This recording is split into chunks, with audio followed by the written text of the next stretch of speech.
How's it going, everybody? This is Cornell from the No Such Thing podcast. Just want to thank everybody that have subscribed. I've got a ton of new subscribers after my appearance on Bigfoot Odyssey. That was on Wednesday night. Check it out. Just YouTube Bigfoot Odyssey. You'll see me on there. They do a lot of good interviews. Once again, thanks for taking that minute to hit the subscribe button. It means a lot. Thank you very much. But anyway, tonight we have a guy that I've been trying to get on for a while now. His name is Christopher Noel. A lot of you may know him. He is the sorry, I just had to check my phone. He is the author of the YouTube channel called Impossible Visits, and he's out of Vermont. He's also a published author. He's written 6 books on Sasquatch. I'm just going to read them out now. I actually counted 7. I don't know if he doesn't want all of these listed or not, but we've got quite a few here. He does a lot of unique work, stuff that a lot of other people don't think to do. I haven't read any of these books. I'm planning to. I'm an audiobook kind of a guy. I have a hard time paying attention when I'm reading. Bit of ADD. But we got Mind Speak, tapping into Sasquatch and science, the Sasquatch savant theory, and we're going to be talking about that tonight. That's a very big part of his research. A field guide to Sasquatch structures. That'll be interesting. See what he has to say about that. Next of kin next door. How to find a Sasquatch a stone's throw away. Our life with Bigfoot. I want to talk about that one because I think he spent some time with a family somewhere, and they had activity on their property. That was an ongoing thing. And The Mind of Sasquatch, parts 1 and 2, I believe. And he writes, I think this is one of his books. It's Impossible Visits, which is also the name of his YouTube channel. The inside story of interactions with Sasquatch at habituation sites. So, really interesting character.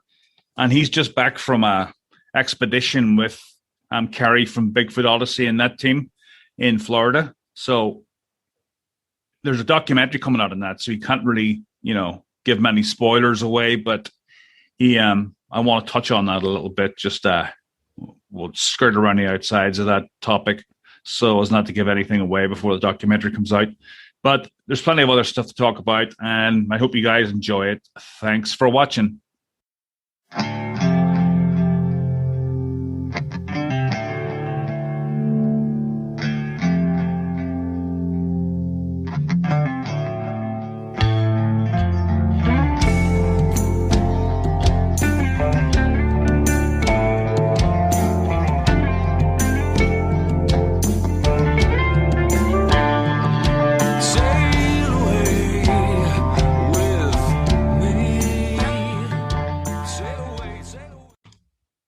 Hi, Chris. Thanks for coming on the show. Hello, Cornell. Glad to be here. Yeah, and I have done an intro video with your bio and stuff. You're the author of, you said 6 books, but I saw 7 or 8 on there on Amazon. Well, one of them contains some of the others. Oh, one book that's 3 books in one, so that's how I just counted as 6 total. Oh, okay. And is that a lucrative endeavor, or is just pays for your equipment and stuff? Doesn't even pay for anywhere near the equipment. No, it's like maybe $150 a month or something. Really? Because when you don't read much anymore. When you think about authors, you always think that everybody's making big bucks. And I've interviewed a couple of authors on here. And it's like, oh, it's not what you think. Well, it's not what you think. There's a few people break through and make a lot of money, but not usually in the Sasquatch arena. Well, you would think that, you've got some unique perspectives, and we'll go into all of those. So you're just back. I know you can't talk much about it. You're just back from a expedition in Florida with Carrie from Bigfoot Odyssey. Actually, we can. We got the word from Carrie. We can talk about it. Because even if people hear it, they're still going to want to see it. Even if they hear about it. Right. It's not some big spoiler or something that No, there was nothing that was that earth-shaking that we need to keep under wraps. We had a lot of very compelling experiences and evidence that we found, but nothing, epic, unfortunately. Can you give us a quick rundown of the highlights and stuff when you went? We had a setup where we had a campground and a big field of about 150 yards across to the wood line. And the very first morning we were there, one of us came across an obvious track right in that field on the trail leading from the campground to the woods. It was an obvious, really nice track, like 17 inches long by pretty thin by like 6 inches wide. And we cast it, and the cast came out really well. So you'll see all that in the documentary. So then we knew that they were back there, and they were aware of us because this was pretty close to camp, pretty close to the base camp. And so Mark Zasky came on the scene that day, and he was enthusiastic about this track, and he explained to us all about how we knew that they like to watch people, but he gave us a really good crash course in where to look on a tree line, especially if it was this far away. They would not be that worried about being seen because they don't really understand about telephoto lenses. So he explained that when it was hot, like it was in Florida, it was about 90 degrees. They, being big and hairy, they need to regulate their body temperature in the heat. And so any kind of cool spot under a canopy in a dark, shadowy spot in the woods on the tree line is where they'll prefer to hang out. And so what you want to do is look for those dark holes in the leaves, both on the ground and up in the trees, and then focus your cameras in there. And so both Mark and Carrie got some shots of them watching us from across the field. And these shots will be shared in the documentary. One of them, you can see 16 teeth in the mouth of this thing. That defined. Well, they didn't look like fangs. They looked like our teeth, but it was over there. And the shape of the head was definitely not our shaped head. It was like big with a sagittal crest. And you could see these clearly? You can see the teeth clearly. The rest of it is a bit shadowy because, they are in shadow, and it is 150 yards across the field. I just bought, foolishly, with my no money, I just bought a $1,200 camera for next time I get in a situation like this. It's called the Nikon P1000. Oh, I've heard of them. If anyone's listening wants to check, just check on YouTube for zoom tests on the Nikon P1000, and you'll see what I saw, which is an astonishing ability to pull. You can look 2 miles away and see individual human figures, moving around. It's something that I hope to be able to deploy when we go back to the same spot in November. So that's good. So that happened early on. The second morning, we woke up, and I glanced out at the field, and right by the entrance to our campground was a circle of palm fronds.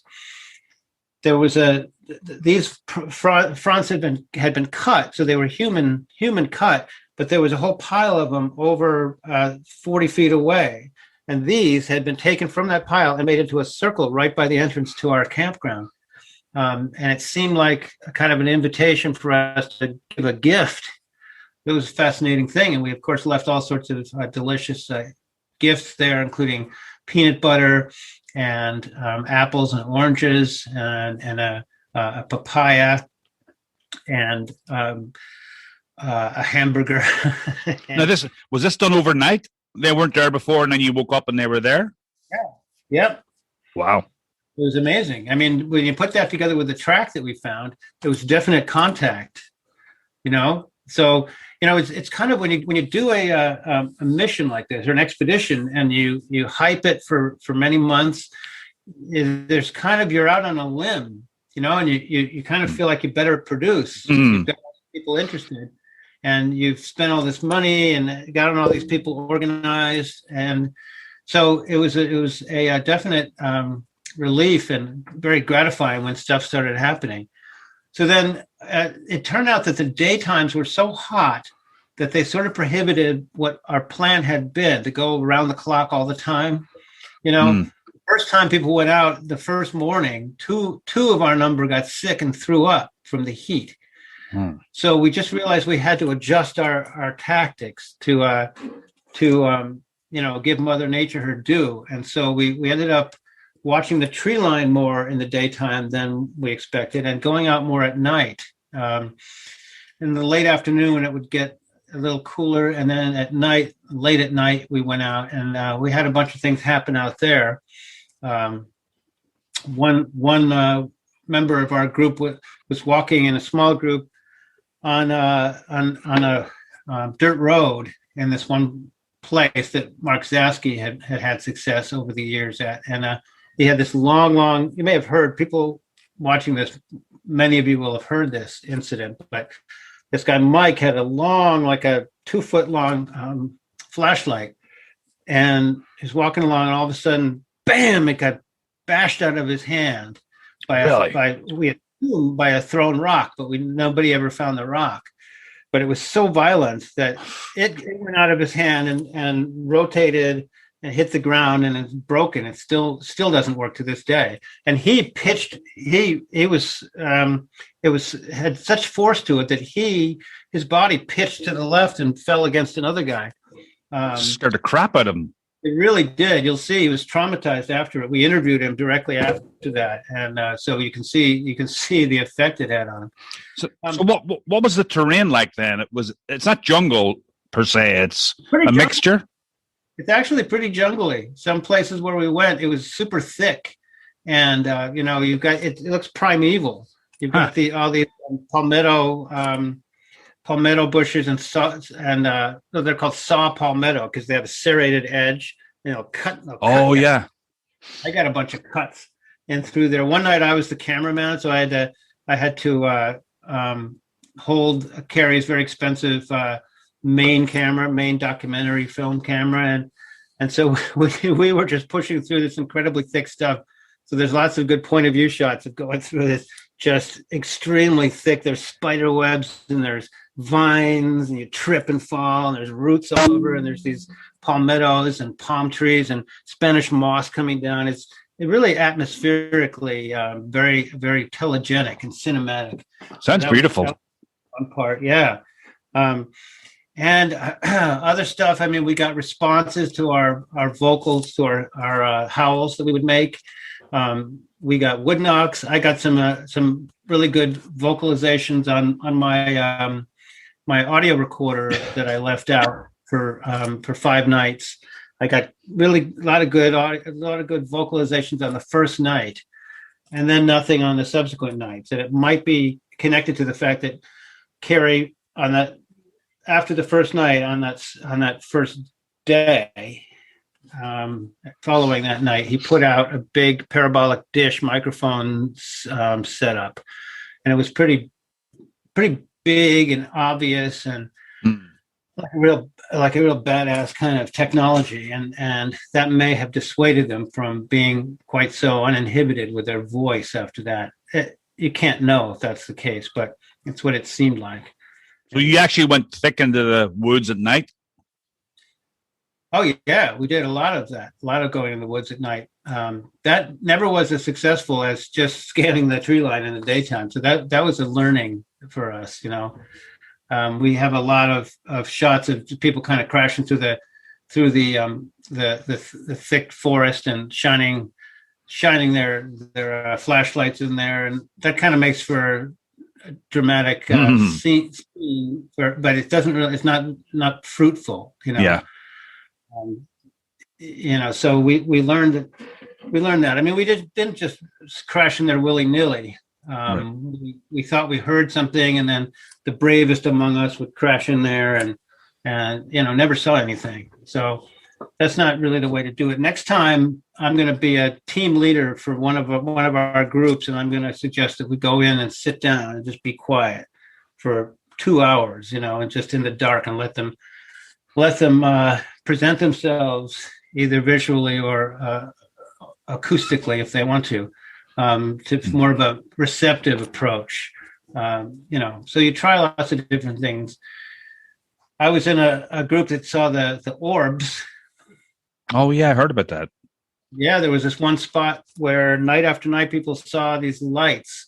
We called them orbs, although we couldn't entirely be sure that they were spherical, but they were lights over in the forest, and when we would approach them, they would recede. And when we would back up, they would come closer, they would move around. And at a certain point, I was looking, this other guy, this great guy, Barry Browning was with me, and he had them on his video camera. He was filming them successfully. And through his camera, it wasn't an eyepiece, it was a big screen that you could look at. So I was at my head right next to his, and we both watched as this one main light several times blinked and lit up the trees right behind it in the forest. So that kind of rules out the idea that it could be some headlight or some street light or something. I mean, it blinked and lit up the trees behind it, not in front of it. And he actually said a couple of times, "Can you blink? Can you do that blinking again?" And right away it did it again. So that might have been coincidence. We're not saying that it was, communication and response, but it sure felt like it in the moment. So if we need to get that footage stabilized, because it's hard at 200 feet to hold it, no matter how still he was trying to hold it. But we did say, can you move up? And it moved up, but that won't be evident in the final product unless we can stabilize that footage. And it's not that hard.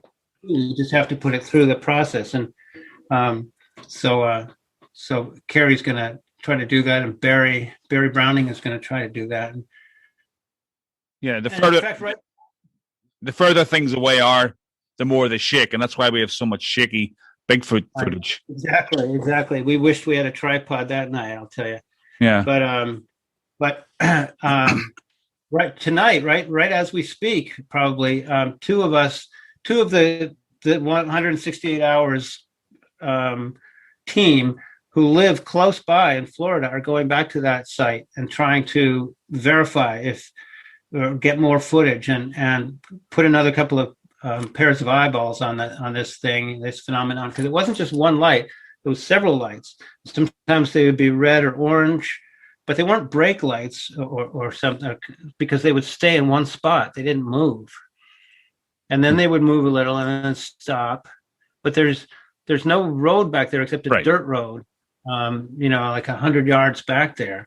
And headlights and brake lights don't behave that way. They come through, and the main light that I said blinked, lit up the backdrop. It stayed in the same place for 30 minutes, except for small movements. Oh. And they've been there in the daytime. Barry and Mark Zasky went back there in the daytime and filmed the woods. And there's nothing strange. There's nothing electronic or human or technological back there. It's just a regular woods. Anyway, that was interesting. So that'll be probably an episode unto itself in the documentary. Yeah, it's what do you think of these lights where Sasquatch is concerned? I hear so many accounts of them. I don't know what to make of it. Well, nobody can claim to know what it is, and I certainly can't. But last night, or a couple of nights ago, on the Sawdust Beast TV show, Mark Newbill was speculating that it may be that the Sasquatch are fascinated by these lights too, just like we are, and so that's why there's association people find between Sasquatch activity and the lights. Is that they, are drawn to these lights. Oh, that's a good point. That's the idea, isn't it?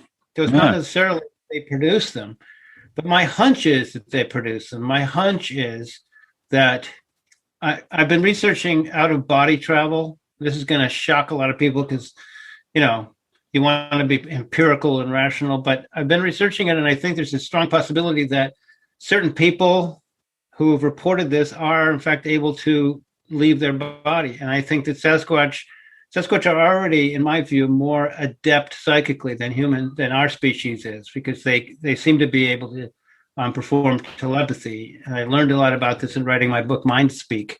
Right. But if they can do that better than we can, they may also be able to, what's the word? Be more flexible with their consciousness than we are, in terms of using it to survey the land more quickly, more expansively than their bodies, and also not show their bodies. So they can just send a piece of consciousness. It's called bilocation, where consciousness can be at two places at once. This is how remote viewing is possible. Right. Where a person can be sitting in San Diego, and then they can be asked to go look at a file cabinet in Cleveland, and they can tell you what the various file names are. You can be in two places at once if you're gifted that way. So I think that Sasquatch, absolutely not claiming any kind of authority on this, but I think it's possible that they are bilocating, and they can look around. You know, the famous Sierra Sounds, Bigfoot audio. In that situation up at the deer camp, those guys reported seeing orbs too. And they were basketball sized, and they would go up through the trees about 30 feet up, and then all of a sudden they would kind of crackle and disappear. And these aren't lightning balls, because they're not in association with any electrical storm. They just are in association with Sasquatch activity. And I just think that I had a friend, my friend who lived in East Texas at a habituation site, whom I visited several times. She once had one patrolling her property. She said it went in a square above her property, in this kind of grid, this square. And she one night she took her sawed-off shotgun and she went out and she shot it. Really? It was actually all these leaves and trees came down. I mean, these leaves and branches came down, and it just blinked out. Wow. So, so that was just a funny anecdote that she did that. But it was actually Astral Projection. I had a lot of experiences with it when I was like 13, and that's what sent me on this whole. That was probably the very start of my whole journey, and the weird and unusual. It would happen to me all the time. At one point, it still does from time to time. I'd leave my body, and I could see myself in the bed, and sometimes I would actually be in the sky. Tell more. I want to hear about this. Well, I just remember it like when I was about 13, and it was usually around the daytime if I would take a nap in the day, and you would get this really like intense feeling. It sounded like a helicopter, and there'd be like a really vibrational state. That's what they call that. Yeah, and it would be like a buzzing, and you'd be like, and then you would just lift out, and sometimes you'd be really, really scared because you felt like there was a dark presence in the room, so you would pull yourself back. But sometimes if you let yourself go, a couple of times, like I found myself floating above the house. And in Clinton here, I remember one time I did it, and I mean, this seemed so real to me. I came out of my body, and I was flying around the rooftops where I live, over the lake where I live and stuff. And the feeling was just, wow, I can't believe this is happening, because you're really conscious when it's happening. And I'm like, I can't believe this is happening. And I tried for years to do it on demand, but I have no patience, so I never really put time into it. But it still happens from time to time, It just kind of randomly occurs, and you're not trying at all. But usually, is it still in the daytime with a nap instead of nighttime? No, it's happened in the nighttime a few times. But one time I felt the most vivid one was, I think I was in Greece, and I had it, and I felt like, and I actually, before email and stuff, I actually wrote a letter to some of my friends about this, because it blew me away so much. I felt like something was holding me. I could hear the flapping of wings. I could hear, and I thought it must have been an angel or something. That's the way I interpreted it. And it was a really peaceful feeling, and it was guiding me across the skyline. And I woke up, and I think I was awake. I didn't know what to make of it, but it just blew me away. And I was on cloud nine for like weeks after that. Well, if you or anyone watching us tonight is interested in this, the great book that was kind of started the modern tradition of studying this is called Journeys Out of the Body by Robert Rowe. Have you read that? I think I started to read it, but I probably didn't finish it. But I remember. And then anything by William Buhlman, Buhlman. William Buhlman. He has several books about this, and they're really full of information and very persuasive. I mean, and I've watched 100 YouTube testimonials by extremely sincere people who describe their first experience with this. And I think it's true. It might just be some sort of illusion, but people have said they've gone down the street and they've looked at license plates, for instance, and then as soon as you think about your body, you're back in it. And they've in the middle of the night gone down the street and looked, and the license plate is the same that they just saw, so they can corroborate and confirm this. Or the lady that saw the shoe on top of the roof. She was in hospital and she saw a shoe or something. Near-death experience, and then they later saw that shoe was there. Yeah. I just think it could very well just be the simple truth that we are separate from our physical selves, and that at death we leave and go somewhere else, and that in life some of us can do that too. Right. I've been trying to do it, so far no success, but I think Sasquatch can do it too, and I think that's connected to the orbs. People who leave their body often report feeling like a sphere. They say a ball of pure consciousness. That's sometimes how it's described. Some people see they kind of still have their same body because they're used to they're habituated to seeing themselves this way. But some people feel like a ball of pure consciousness, and I think that's what the orbs are. Wow. Some people, when they take pictures of orbs, you can see a little face inside. I mean, this is the road, the direction that my interpretation of these is leaning right now. Could be complete bunk. And people out there may be laughing at us right now, but I'm so happy to hear that you've had these experiences. Yeah. Well, when I had it, I didn't really feel. No, I think I did feel like I had a body. Like the time I was above the rooftops in Clinton, I was flying around like Peter Pan. It was crazy, and I was able to at will like swoop down and stuff, just like I had wings. And I did. Most fun you've ever had. Yeah, but there was some times where, like I said, you would be coming out of your body at the very start, and you would feel like there was a dark presence in the room, and it would scare you. Most of the time, it scares you, but you have to let go, and then you're able to do it. People do in this whole kind of sphere of experience. People do talk about other entities and personalities and figures that they encounter. So that's a huge part of it. Yeah. Well, if you could train, since you're already gifted with this, Cornell, if you could train yourself to do it on command and then go out in the woods and do it, you may be able to commune with the Sasquatch more effectively than most people. Wow, that'd be awesome. Yeah, I might look into that. How about that for a concept? Yeah, a whole new YouTube channel. So you guys, so this is kind of a swampy area too, right? Oh, there's swamp, and then there's dry stuff, and there's alligators in the middle of a dry field. We came upon an alligator one night and freaked everybody out.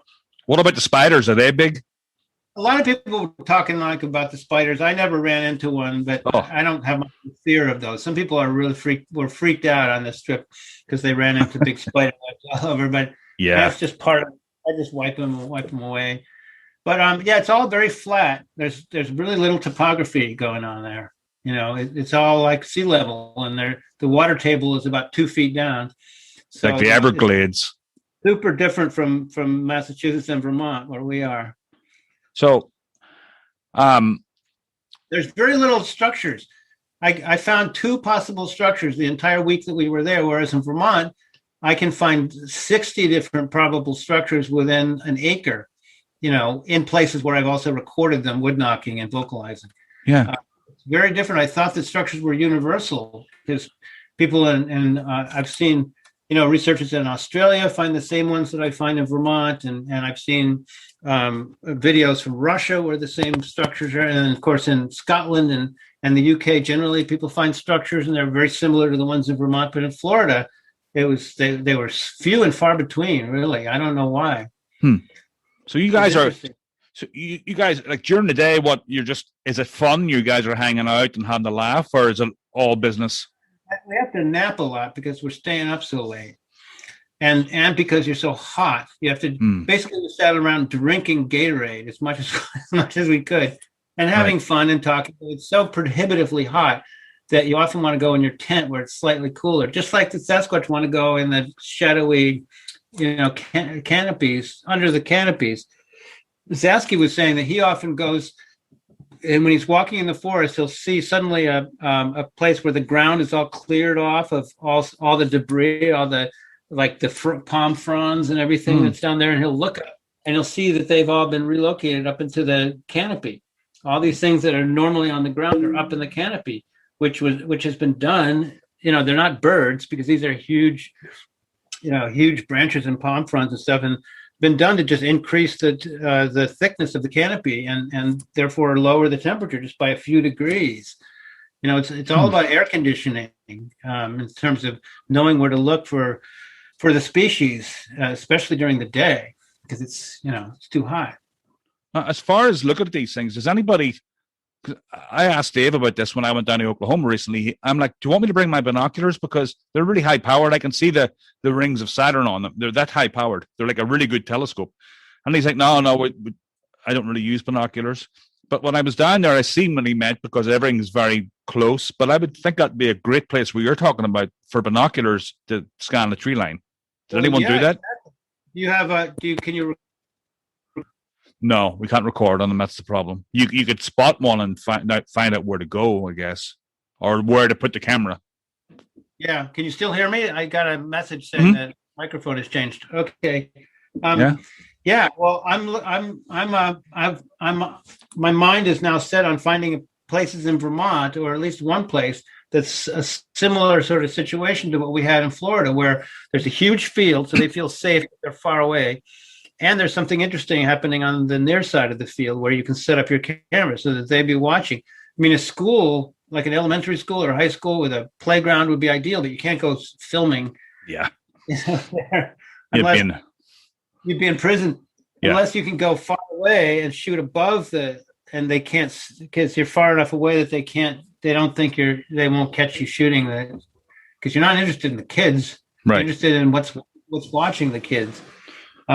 So yeah, well, you should find places in Massachusetts and try the same thing. Once you see this documentary, you'll see what a central role this kind of distant telephoto, long distance filming took for us. It was a real revelation. And Mark Zasky and his wife Melanie have been doing this for 6 years in Florida, and a lot of their shots are ambiguous, but a lot of them are also unambiguous, and they catch them watching from anywhere from 50 yards to 150, 200 yards. And, the better the technology gets, like this new camera I got, the more likely we are to finally get that money shot as good as the Patterson film, better than the Patterson film, because if they're there and we're filming and they don't know that we're filming, we can watch them for half an hour, for an hour, just hanging out. And for anybody listening, Mark Zasky's website is cryptoreality.com, right? Cryptoreality.us. .us. And his Patreon is Crypto Reality at Patreon. So you can sign up. You can pay as little as $2 a month. I'm on the $10 a month plan, so you get all the material. But you get a bunch. You can see the better faces. Yeah. I mean, I don't know exactly what, in terms of still photos, if he differentiates between the different tiers. But in terms of video, I think you get more if you do the $10 a month. But anyway, this is not trying to do a sales pitch for him, but that's where you can find his. And in fact, I mean, this teaming up of Bigfoot Odyssey and Crypto Reality is a fruitful new development. Mark Zasky and Carrie are really in symbiosis, in synergy right now, and these two organizations, these two research efforts, are teaming up. And Carrie's going to Florida in a month or so to make one of his traveling documentaries, quite apart from the 168 hours, with Mark Zasky and his wife, and going out, and they're going to do, it's not going to be just interviews and looking at evidence that the person has collected, like previous documentaries of Bigfoot Odyssey, but they're also going to do field work as part of this documentary. So Carrie's got a lot of irons in the fire, and they all circulate around South Florida and Mark Zasky right now. So that's good. And we're going back in November, I mentioned. So I'm excited about that. Yeah, I'm thinking about signing up. Now, what role did drones play in this expedition? or if any? We had one drone, and we used it. It was Carrie's drone, but it had limitations. The camera was, you had to set it at a certain angle, and then you couldn't remotely adjust it. You had to bring it back and land it and manually readjust the camera. And so there were situations where we were up there, we thought we saw something, he thought he saw something, but he couldn't get a good look at it because the camera was set at the wrong angle. Yeah. And you can't really tilt the drone just right because everything shakes then. So he had to bring it back and change it. And by then the thing he thought he saw was gone. And so he's investing in a much better one for November, where you can both adjust it remotely with your little joysticks, and you can zoom in on thermal, which is something that most thermal doesn't have. So that's going to be a real boon for our next expedition. But there was a night when he thought he saw something in the field, and he sent a bunch of us out and was able to direct us. He said it's right beneath the drone, and we could look up and see the drone, and we'd go right underneath it. And it turned out to really probably just be a thicket of organic matter, like hillocks and tufts and things that probably gave off some heat. But it was a good proof of concept. Like he could recognize a heat signature, and he could direct people on the ground to that heat signature. And so that's good for our next. When it turns out to be the real McCoy, we'll be more have a well-oiled machine toward getting there. All right. What about nighttime vocals? Did you get many of those? I got a bunch on my recorder that you'll hear, and also we got some responses to. Oh, look! There's a girl in the background. Oh, what's she doing? Oh, she's walking around. She's trying to hide from the camera, but it's okay, honey. You don't have to. Yeah. I spotted her, little girl. Yeah, she's playing her tablet in her bedroom. Reminds me of my daughter.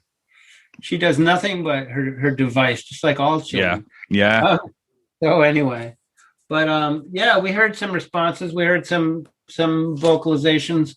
Never as many as you hope, and they weren't the huge. I mean, I've gotten some huge screams and things here in Vermont, and we didn't really get the absolute like teeth rattlers, right? That you hope for. But we haven't gone through all the audio, so we may have more than we think. And we had the super sensitive parabolic mics out, but one across from our camp, and one at this fake campsite that we set up in the very same woods where the orbs were. We set up this tent with audio, what do you call it, speakers inside that played a baby crying. Oh, that's a good idea. Pig squealing, and a couple other things. I forget what. Oh, somebody snoring. There's a girl again. Somebody snoring, and a woman's clothing we put in there for their aroma, not odor. Right. Aroma. That's a good idea. And we had cameras looking at the tent. We had a thermal camera inside the tent, looking out through the flap. If anyone came to investigate, this was the very same woods where not only were the orbs seen by many of us, but Mark Zasky and Barry Browning were there one day in the daytime, and Mark looked over there and said, "What could that be?" It was like 50 feet away. There was an outline, a dark outline. And he said, "Barry, come here. You see what I'm seeing?" And he said, "Yes." And it was a Sasquatch, because Mark whipped out his cell phone and took some footage of it. And I've seen a still from it, and it's obviously a Sasquatch back there. Wow. Yeah. So that'll be in the documentary too. And you can watch the documentary for the low price of $0. I know, it's amazing. This YouTube thing's amazing, and to bring that to people at no cost, like after what it cost everybody there. I mean, that's a deal. It's generous, yeah. I mean, he's going to run a couple commercials to maybe get Right. a little scratch money, but basically it's going to be free. You can skip the commercials. Yeah. That's good. So, we all done with Florida? Obviously, there's tons you can talk about. I want to move on to. I can't think of any right now. In your introduction to me, you mentioned the documentary that I'm working on. I could talk a little bit about that. No, I actually forgot to mention that. I mentioned your books and where you're from. That's about it. So, yeah, talk about your documentary. It's called How to See a Sasquatch. It's a very straightforward thing about steps you can take to see a Sasquatch. First, go to some woods near you. They can even be small woods very near town. And if you find some suspicious structures, even subtle ones, but then more elaborate ones too, if you think they may not be human, then leave an audio recorder out there and record night after night. I have a kind of recorder that I can link anyone to if they ask me. Actually, I can just tell you, it's the Olympus 720. There's a letter in there somewhere, but Olympus 720 voice recorder. It's excellent. It's really good quality, and it's only $139, and you can program it to record just at night. So if you have a good battery in there, you can record 3 or 4 nights in a row, from like 9 to 5, and then go get it. So it's and then you just sit there and listen in real time. You can't just look at the spectrogram, because lots of times important sounds like knocks and vocalization don't appear on there. Right. So you just have to. Luckily, I'm a freelance editor, so I can edit and do my job while I listen all day long. So it's a good kind of job to have for that. And then if you hear knocks and vocals or tree pushes on a still night, you can pretty much put 2 and 2 together and figure that those structures are the kind of flags that Sasquatch plant in their territory. They don't live in this territory, but they circulate through this territory. And then step 1 is find structures. Step 2 is record audio and hear them. And step 3 is go out and sleep there by yourself, so that you're not a threat, because you're just one person. You have to make yourself vulnerable. So I go out there and sleep there, and I've had tree pushes 80 feet away from me, and I've had knocks, and I've had whistles, and I have not yet gotten them on film or seen them, because usually when they come close, it's really the darkest of nights, because they feel more protected and as Mark Zasky says, more cozy on those nights. So they'll come in closer. But I now have 3 FLIRs, thermal cameras. And I'm going to have one with me, and then one set up like over 50 or 100 feet to my right, and one set up 50 or 100 feet to my left, and have the field of view kind of converging on those, just where I've had trees pushed, more than one tree pushed down. And, hopefully, because thermal doesn't emit a beam, it's an entirely passive technology where you just, it just reads the heat signature passively. And it's not that the body heat actually travels through the air. I wondered about this, and I finally researched it and found out that heat is just an excitation of electrons. And so when the body heat of a warm-blooded animal creates this movement of electrons, that by itself creates an electromagnetic field. What do you call it? EMF? Yeah, electromagnetic energy. And it travels through the air, not the actual palpable heat, but the electromagnetic energy of the heat. Then it travels through the air, and that's what thermal cameras can register. And so I'm hoping to get to be able to see, at least through technology, if not with my naked eye. That's why you can see footsteps long after the fact, right? Exactly. Yeah. Right. And handprints on a car or something. They'll stay there for a while. So the whole point is, in this documentary, is that there are several ways to see Sasquatch.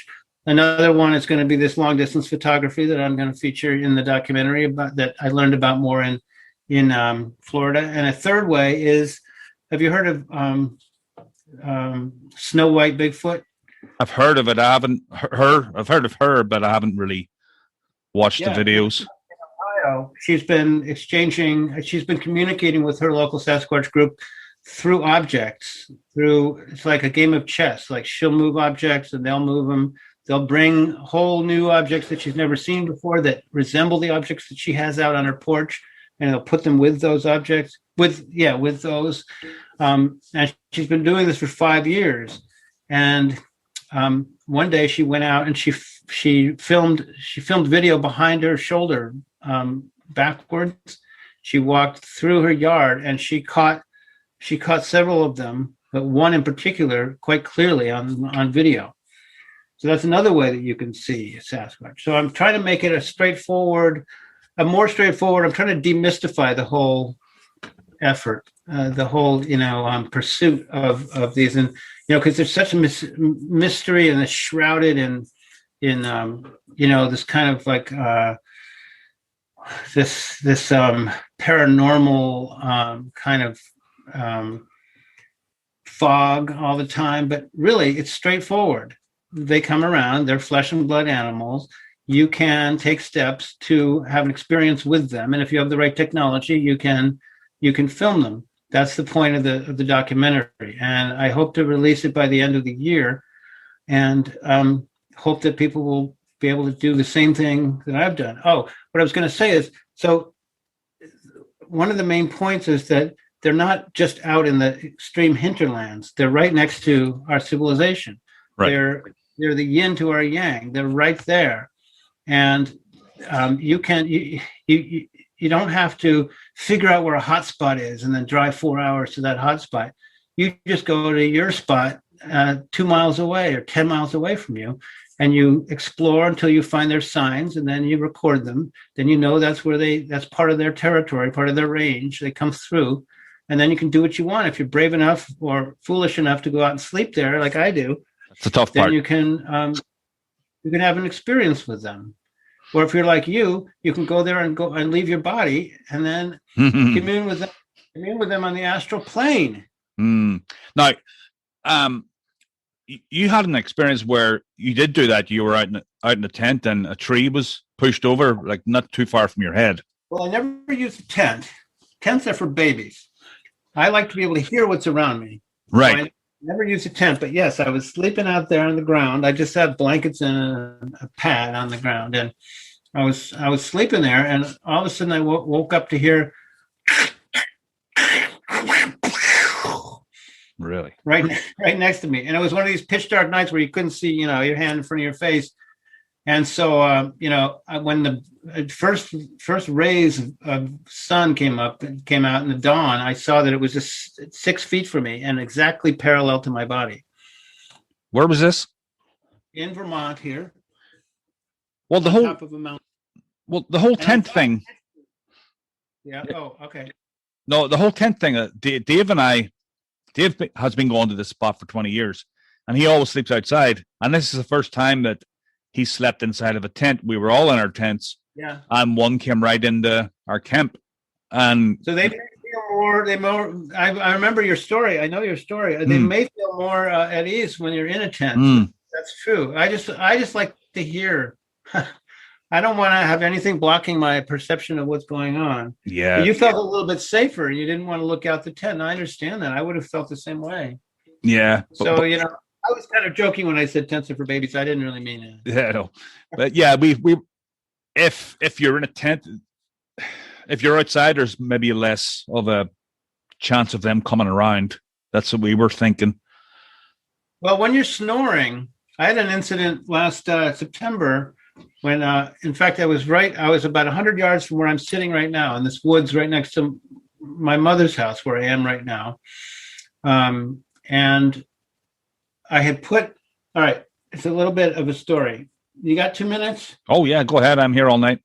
I'll be here all night. Don't forget to tip your waitresses. I'll have to tip my daughter.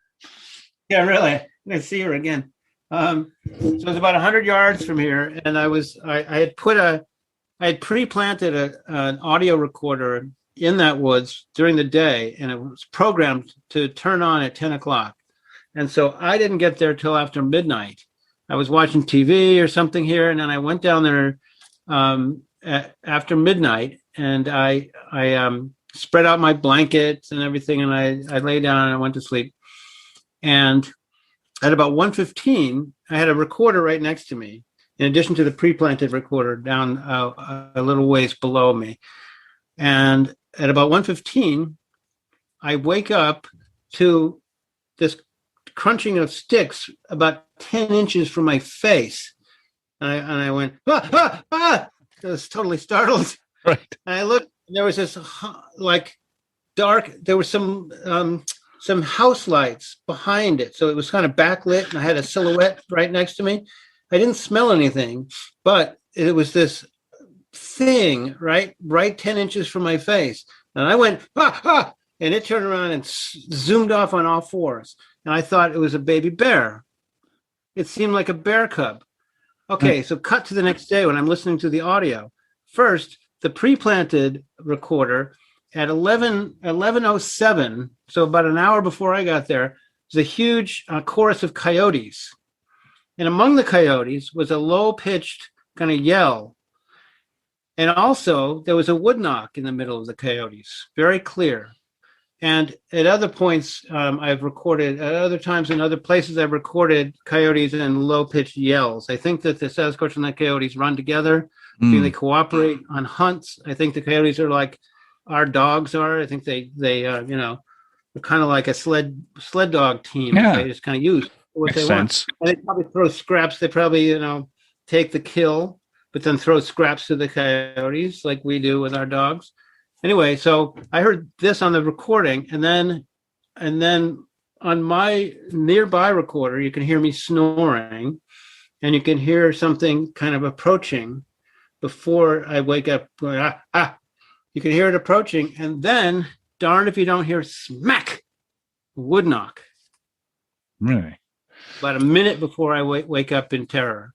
So after the wood knock, I'm still snoring, so it didn't wake me up. And my theory is that this young one, and they often are reported to go on all fours, just like human babies go on all fours. More speed?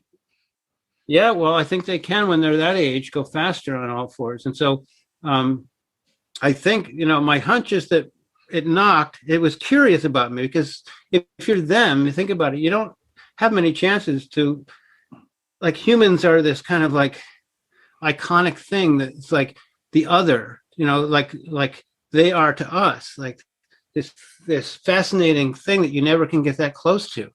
And if you have a chance to get really close to an incapacitated human and get up close and smell it and see it up close, that must be like a rare opportunity. So I think that it knocked to see if it would wake me up. And when I kept snoring, it took that license. It took that as license to come even closer. And then when I woke up and was startled, it was startled and it ran away. But if it hadn't been for that wood knock a minute before, I would have always thought that it was a bear. So that was another near miss. It was way too fast for me to try to film it or anything. I'd just woken up out of a dead sleep. So the snoring, because last October when Dave said that he was awake and I was snoring so loud, and he said something came very, very close to where we were sleeping, and I slept through it, but it whooped. He said it was a really, really loud whoop, and he reckons that was a Sasquatch, and he reckoned that the snoring drew it in because it knew you were sleeping. That's probably why. That's probably why they come closer when you're snoring. Yeah, exactly, and that's another advantage to having just one or two of us. Because if there's six of us and one or two are snoring, then they have to still be wary about the other four. But if I'm by myself and I'm snoring, they can relax to some extent. And I think I used to last season when I slept out for 39 different nights. I was constantly struggling to stay awake and thinking, should I be awake? What am I missing? But then, knowing that snoring is a magnet for them. And so this year, now that I'm going to have those two flares, those thermal cameras going, I can snore in peace. I can snore without any with a clear conscience. Yeah, because that night that one came to our camp, Dave was snoring too, and I'm sure I was before I woke up. So probably hurt both of us. They feel like you're incapacitated when you're snoring, and they have free reign, and it's a good thing. So how did you end up finding this? Because you show this spot. You're not shy about showing exactly where this is on the map, on the satellite map. How did you? If anyone thinks they're going to drive up here and crash the party, they're just intensely stupid, because you can go where you want, right, close to you, and generate the same situation just through observation, and B, you're not going to get results just by coming with like some kind of aggressive intention or malicious intent. It's got to be patient. Yeah, you got to do what I'm doing. You can do it where you are. So but sorry, I interrupted. No, I was just going to say, how did you end up finding this place? And was this what started you in the whole Sasquatch journey? Was it this place? My house is 12 miles from here. My mother's house is here, and I spend a lot of time with her. And so at my house, there's a ravine that I've been researching, and it's 2 miles from my house. So about 14 miles from here. And 9 years ago, I found really obvious structures in that ravine. I mean, the ravine was an obvious place to look because it's very dramatic topography. It's got these tiers and goes down. It's like 500 feet from the top to the bottom, and it's very isolated. I mean, it's not isolated; it's close by houses, but people don't go in there because it's steep and it's a pain to climb around in. So I found structures in there, and I left my recorder, and I recorded wood knocks and tree pushes, and so I knew that they came around there. So I had a lot of experience and subsequently there. And how I found the place near my mom's house was that my daughter, in the winter, would go down to this woods, the same woods that I just referenced, where I had that parent little one come in the wood knock. And she would go down there because there were deer there, and she liked to look at the deer, and she would go down there. She was about 10 years old at the time. And one day I went with her in the springtime, and I saw these structures, and I said, "Honey, look." And she said, "I don't care. Let's look for the deer." So, but I filed that away, and I said, "There are structures. How could it possibly be? This is a micro forest right in the middle of the capital city of Vermont, in Montpelier." Well, so I recorded in there, and I got knocks and vocalizations, and so I knew they'd come through. I don't know why they come here. Why do they come? I mean, they might be as drawn to us as kindred creatures as we are drawn to them. So I think they get excited. Lots of people find more structures close on the boundaries of human civilization than they do deeper in. Doug Highcheck was saying that too. Yeah, Doug is all about the edges. Yeah, that's exactly right. Yeah, he's big on that, and he has a lot of. He helped me see lots of different factors for why this is the case. But one of them is surely the kinship. They love to watch kids. They love, because they must need stimulation. There's a lot of time on their hands when they're not hunting or mating or hanging out with their families. There's a certain sameness to life in the woods. And I'm sure that they, like we, crave stimulation and interesting things to observe and to learn about different routines of the others that are like them, but also the other side of the coin from them. So they have more ability to study us than we have to study them, like by 1,000-fold. But I think that's why they set up their structures right next to us. Is that they're kind of, it's like in a poker game where you put in a bet and then someone antes up. I think they're anteing up their structures to our structures, and their society exists on the other side of this thin line. So we can capitalize on that if we just realize. I mean, this is one of the paradigm shifts that has been happening in our research community over the last few years. Is more and more of us are coming to recognize just how physically close they are to us. Many of them probably live way in the wilderness, but many more, or an additional many not live necessarily, but operate right next to us. They can't live there because they never know when people are going to walk through, but they come there, they come here, they come right down the way from where I'm sitting. So it's recognizing and absorbing this startling truth that is going to allow us to more richly monitor what they're doing and get more and more footage and audio of them. And, eventually there'll be the straw that breaks the camel's back, the camel of resistance that we find in mainstream consciousness and in the scientific community, especially. Now, some of the audio. No, go ahead.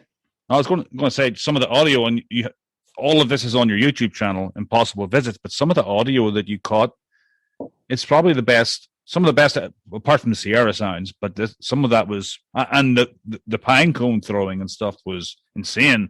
I mean, that was very. Yeah, some of the stuff you caught there was crazy. That was a lot of fun. I mean, I haven't gotten a lot of speech, so it doesn't hold a candle to the Sierra sounds. Speech right. Is the gold, is the kind of like, what do you call that? Golden Fleece? Yeah, the Golden Fleece, or what's the other one that's like the chalice where Jesus' blood was? Oh, the Ark of the Covenant? No, it's something like that. So all our listeners will be shouting what it is. I know. Golden Chalice? I don't know. Anyway, it's the gold standard of what we seek in audio is their language, But I've gotten a lot of good vocalizations short of language. And in one of the places I spent time just in the end of last season, they are speaking more. They're speaking. So I hope to get a lot of good stuff this coming season. Are you looking up that? Jesus' blood. Now, are you the documentary is ongoing, right? Or you finished it and you're in the editing phase? No, it's ongoing. Oh, it's ongoing. Definitely. I have to, I have to I'm doing another season starting next month. They usually start coming around in May and go all the way through the end of October. So I'm going to, gather a whole new season's worth of experiences and go back to Florida and I'm including the Florida stuff in the documentary too. So it'll include the second trip we have in November. So then after that, I'll be able to release it, so it'll be about 2 hours long and that'll be it. Yeah, this could be a full-time job if you were getting paid for it. I would gladly do this as the full-time job, all this research and stuff. It's so much fun, but... I know. Wouldn't we all wish we could make it our careers? But I know, like, for me personally, I know that they're in Leominster State Forest. I know they are. I have found structures, but there's been so many reports, like, of creatures running across Route 2 and stuff right out of that whole area. I've heard of at least 5 different encounters. Are you doing audio? I haven't yet. I'm going to start doing that. Oh, so much fun. Yeah, you should get at least one of these recorders that I mentioned and program it just to do nighttime in Leominster. It's so big, though. I don't even know where to start. It's a vast area. Stick it next to a structure. Yeah. Start there, and now that it's springtime, I don't know where they go in the winter, but now that it's springtime, it wouldn't surprise me if they go underground. I mean, you figure they've had 1,000 years in the same spot. And they're huge and strong with huge hands. Why not dig dens? I mean, it would be insane not to take advantage of the underground, especially if it gets so cold. It's so cold like it does here. Yeah, what I'm thinking of there. Yeah, and dig a hole. That's what I've always thought. I'm actually looking for ways to access Leominster State Forest through bike trails and bring my mountain bike in. That way, I'll be able to penetrate deeper and see a lot more. So I'm going to do it on a bicycle. That's a good way. That's how Timber Giant Bigfoot does it. You followed him? No. Oh man, he's the guy who filmed Big Red. Oh really? Yes, I've seen that. Oh, Timber Giant Bigfoot. I don't know why it's Timber Giant Bigfoot when all you'd need to say is Timber Giant, but He has a lot of videos. He's not so much recently, but you need to look up his video called "The Giant Revealed." The giant. I've seen the Big Red video. Oh, you have? Then you know. Then you do know. Everybody out there listening, watching, if you don't know about this is one of the best videos. It doesn't show its face, but it's definitely a Sasquatch, and it's reddish orange. It's very high quality resolution, high resolution footage, and it doesn't. It's one of those rare cases where it doesn't realize it's being filmed. And so it's got its back to him, and it's cracking nuts, some kind of nuts, with a rock. You can hear it cracking, and you can see its body moving as it's cracking nuts. And Jim, the guy from Timber Giant Bigfoot, is behind it, and he's approaching, and he gets freaked out. He doesn't know what to do, and he makes the mistake of knocking.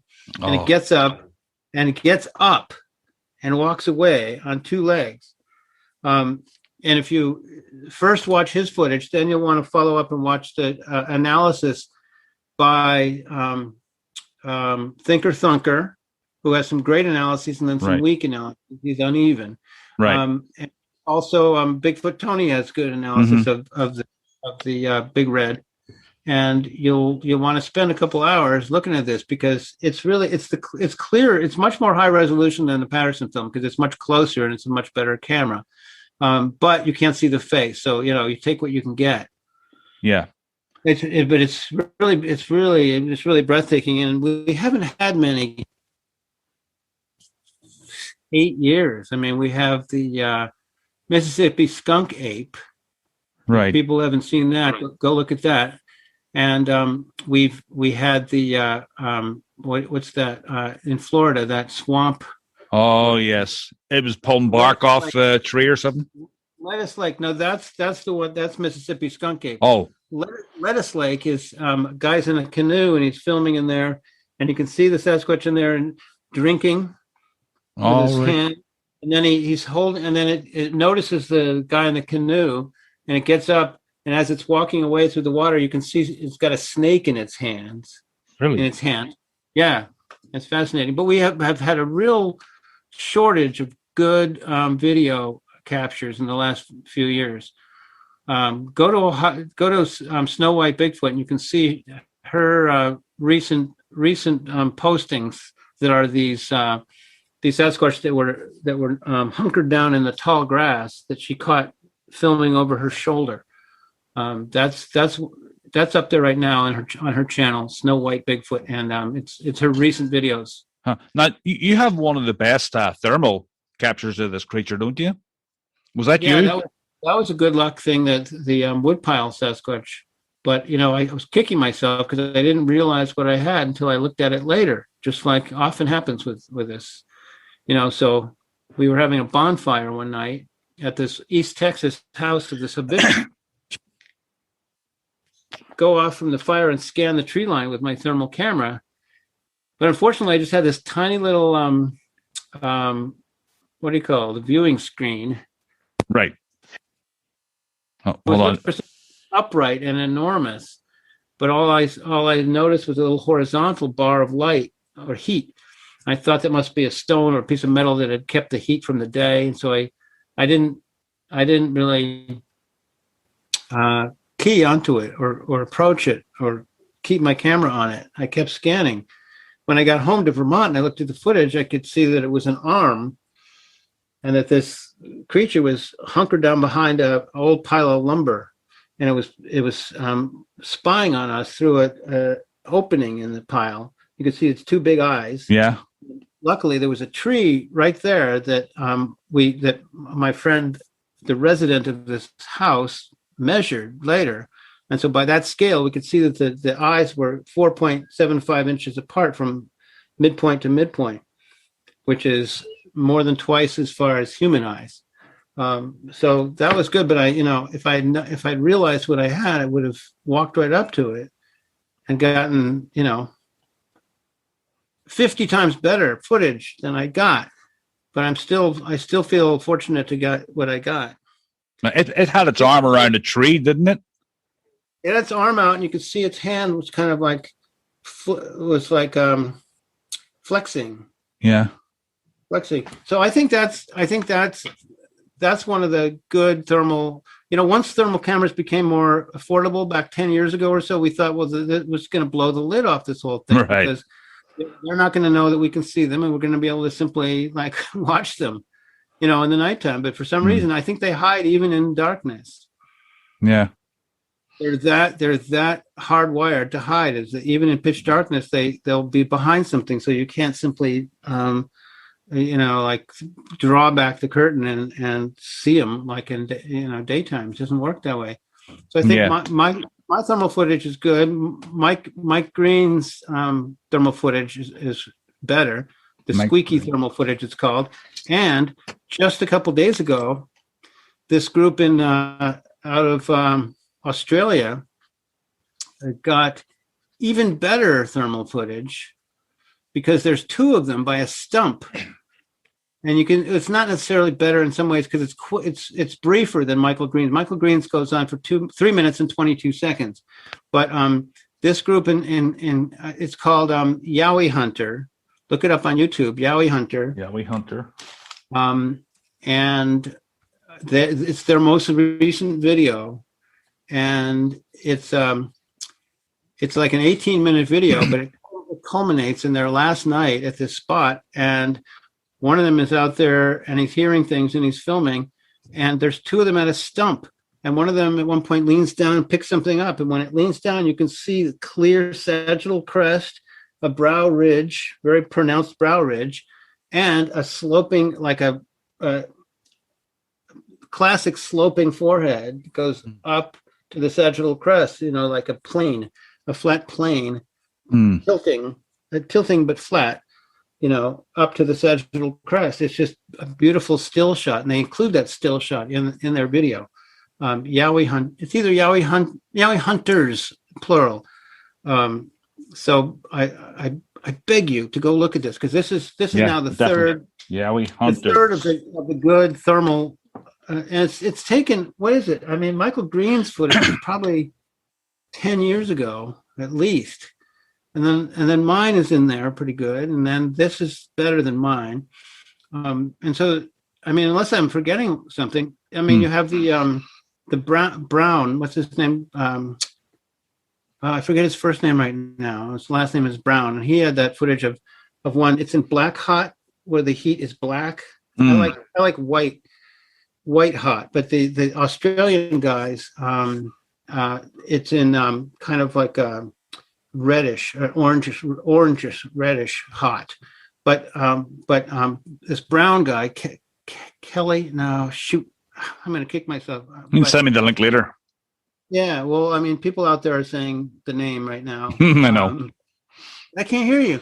But Brown, and you can see it dashing in an opening between two trees, and you can see its arms spreading out really long. And yeah, I think I saw that one. That's right. So that's really, really rapid. So that's one of the kind of persuasive thermal captures, because its arms are so long. You can't really replicate that too easily with arm extensions, because they wouldn't be the same heat, but it's been few and far between on thermal. So I'm excited about this Australian achievement.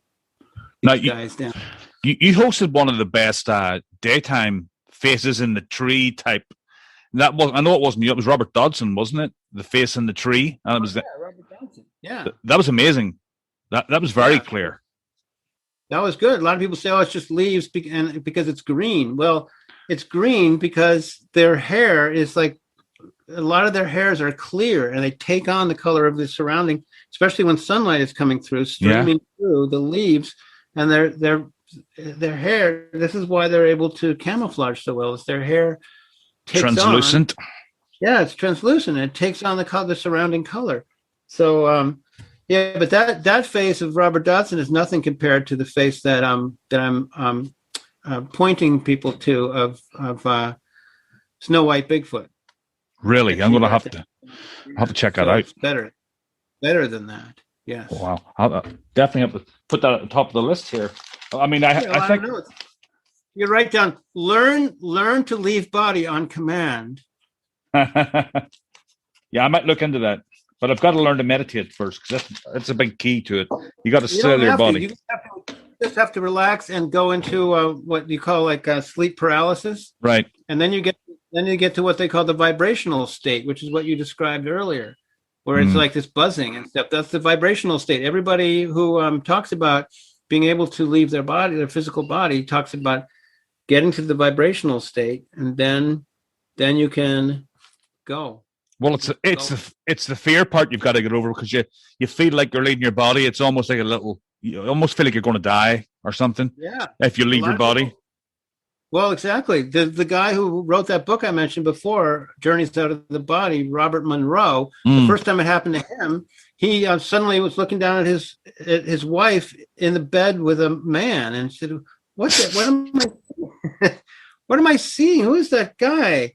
And he realized that's me. And then suddenly something hit him in the back and said, oh, what or who just hit me in the back? And he looked and he realized it was the ceiling of the bedroom.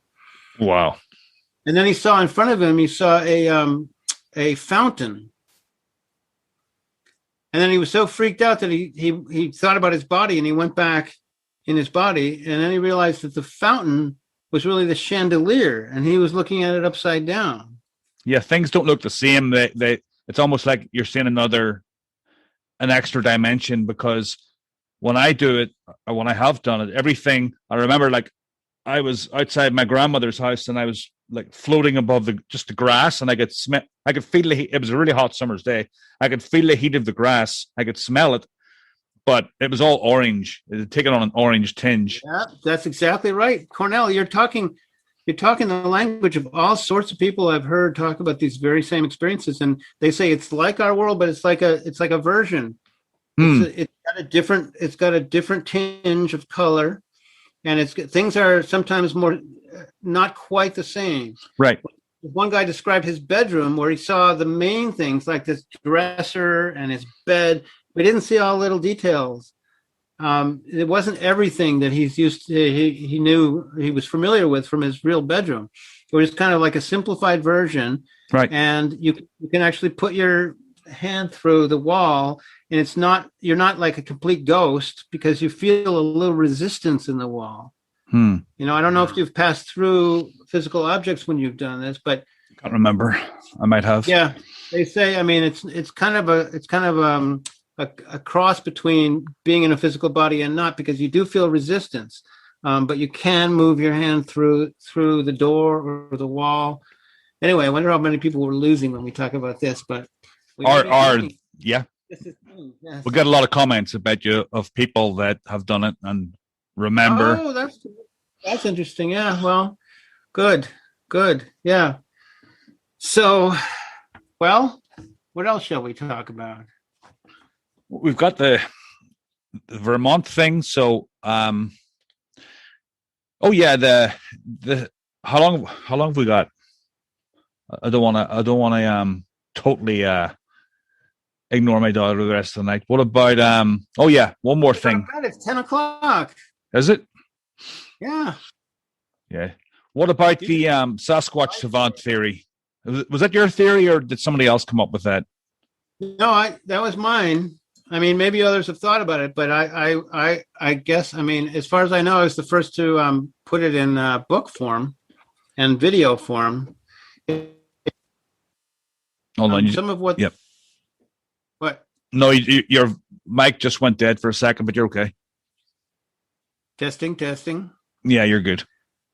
Over the years, it just struck me that some of what Sasquatch is able to do and their kind of nature seem to resonate with aspects of autism. Right. Yeah, it explains a lot. The swaying and all that kind of stuff. I mean, they sway, but that's the least of it. They also, autistic people sometimes will have this thing called echolalia, where they'll repeat what is said to them, and then there's something called delayed echolalia, where they'll hear things, and then like sometime later they'll say it, like a dialogue from a movie, or lyrics from a song. They'll just say them. And, many people report Sasquatch will be calling them from the woods in their mother's voice, and they'll think their mother's in the woods, and they'll go out there and not find her and go back to the house, and she'll say, I was here the whole time. Hmm. So they can mimic our voices and repeat things that we say. And then there's the structures. People with autism often will make, kids especially, will make structures in their room with their toys. They'll line up their toys very similarly to how Sasquatch will parallel sticks and make these structures that have all this symmetry to them and this order. Yeah. And with human autistic people, the idea is that they create order against the chaos that they feel kind of encroaching upon them from the world of people and just the world in general. They feel vulnerable to that. So they make structures to kind of create a refuge for themselves. And then when they get older, they'll have kind of more interior structures where they'll like memorize the entire train schedule of London, or the entire, all sorts of memorization. It's called like special interest like an ability to internalize systems and my words are beginning to leave me at this time of night. Mm-hmm. They'll create order recall. Recall, and a sort of a bulwark against chaos by having these structures in their mind that they can repeat and rely on, and a very routinized behavior. And then there's the whole thing about control. The woman I keep mentioning in Ohio, Snow White Bigfoot, she finds that, I mentioned before that they'll sometimes bring her objects that are similar to the other objects that she has on the railing of her porch, and they'll put them there right in line with the other objects.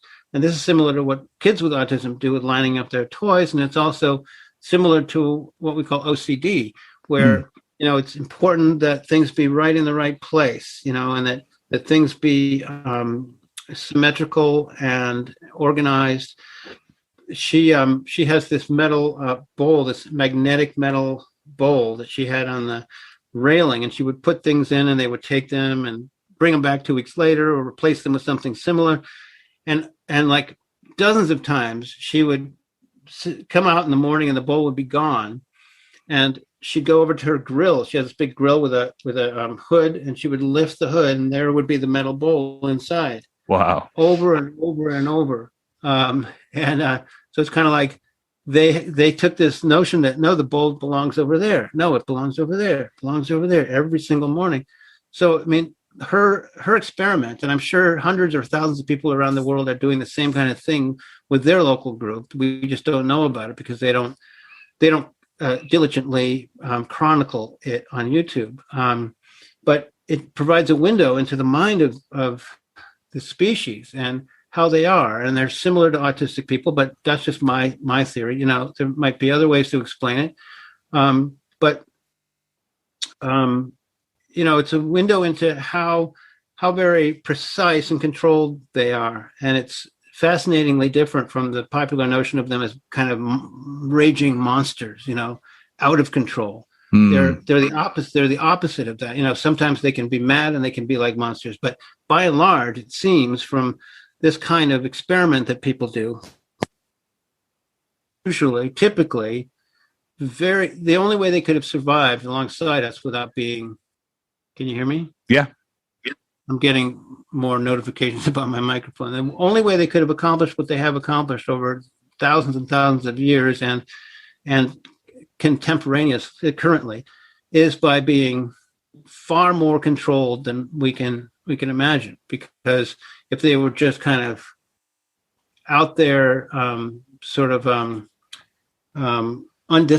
any undisciplined fashion, we would have been able to catch on to them and capitalize on this undiscipline and circumscribe them and dominated them and captured them and all this kind of thing. They have to be they have to have a photographic memory, which is another thing that autistic people often seem to have. Yeah. And an absolutely high fidelity memory for our human routines and human behavior, so that they can constantly, be in the negative spaces, not the positive spaces, so that we can't draw a bead on them. And women like Angie, is her first name, is Snow White Bigfoot. she has spent the time and the energy and the concentration and the receptive kind of joy to commune with them through objects. You can only, by and large, you can only communicate with them in a indirect mediated fashion, which is also the same as autistic people often. They won't make direct eye contact with you. They will communicate with you only at a slant, indirectly. You can use kind of symbols like cards, or keyboards. Like you can sometimes have breakthroughs with communicating with a profoundly autistic person through using keyboards or symbols on cards, and that's similar to the objects that Snow White Bigfoot uses to communicate with her local group. Oh shoot, there was another idea in there. The tree knocking and stuff also you mentioned.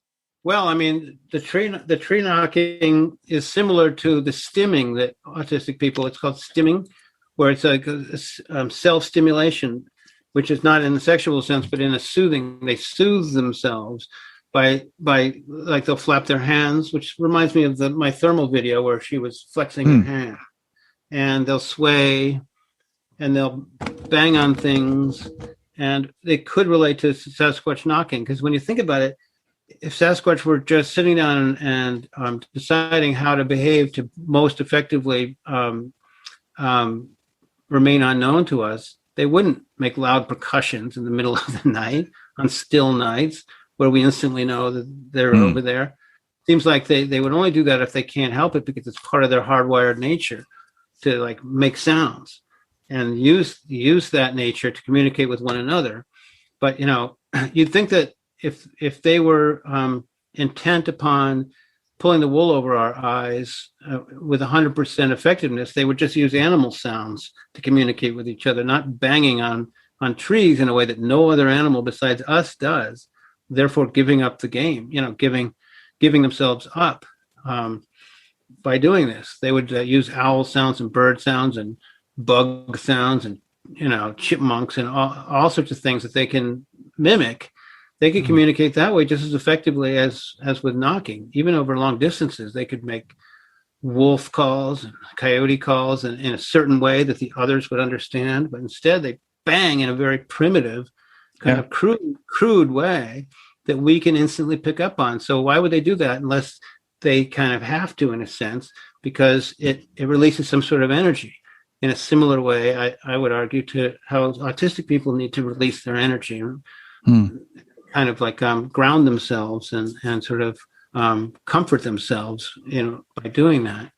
Or they just they don't know that we're onto them. Maybe they just bang and they don't think that we have a clue. Maybe. I would think they would, because a lot of us knock back.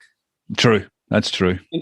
Increasingly. So you'd think that at least in a local situation where that happened, they would stop doing it, but they don't.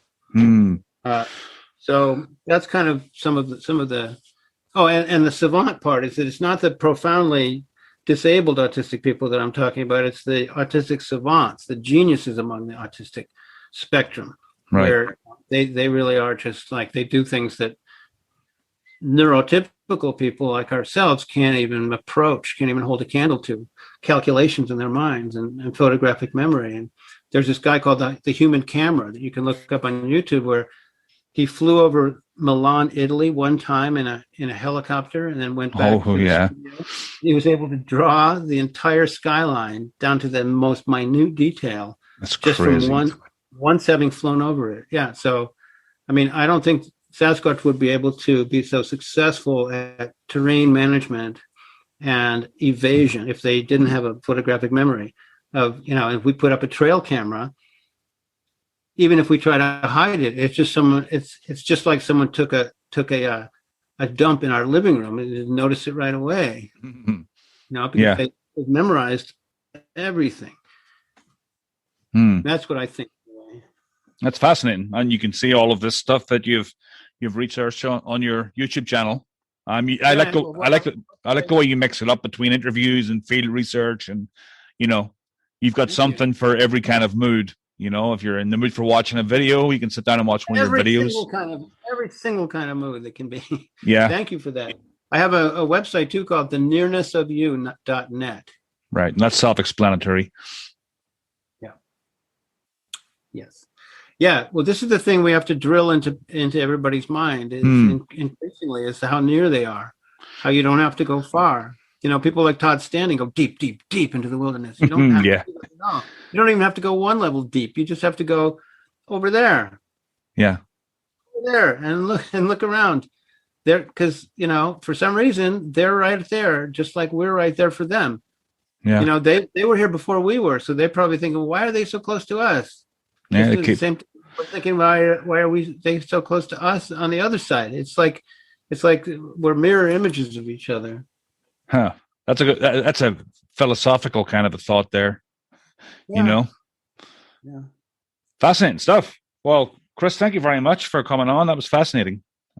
I think we probably blew almost 2 hours there. Covered a lot. We covered a lot of territory. Yeah. But we can do it again down the road. I enjoyed this. Oh, for sure. After the documentary comes out and stuff, I'd like to have you on. Yes, I would talk about that. I'll be on every show after the documentary just to get people just to spread the word. Yeah, you'll be in the Mount Rushmore of Bigfoot celebrities. Oh, that's what I'm That's what you're striving for. That's what I'm striving for. Mount Rushmore. Yes, my friend. Well, thank you very much, and thank you all for watching. I appreciate it. And if you want to write to me, my email address is nextofkinnextdoor@gmail.com. Next of kin next door. Next of kin next door. For Sasquatch are our next of kin here on Earth. That's what I call them, and I don't see any reason not to call them that. You know, we still hear people saying, well, chimpanzees are closest living relative, or hearing people say, well, the only surviving member of the Homo genus is Homo sapiens. Well, that's bunk. It's all bunk. Awesome. Well, thank you very much, Chris, and I will talk to you soon. We'll stay in touch. Go put your girl to bed, man. I know. I got to go and read her a bedtime story. Sasquatch stories. Oh, nice. Is she into it? No, she doesn't believe in it because her mom drills into your head that it's not true. You got to take her out to the woods. I know. Her mom won't let you. Yeah, my son's 12. He's got his ear to the ground. Oh, good. All right, you have that at least. She doesn't have to be into it. Later, she'll come around. Yeah, not yet. Yeah. All right, man. Thank you. All right, Chris. Much. All right, thank you. All right. Good night.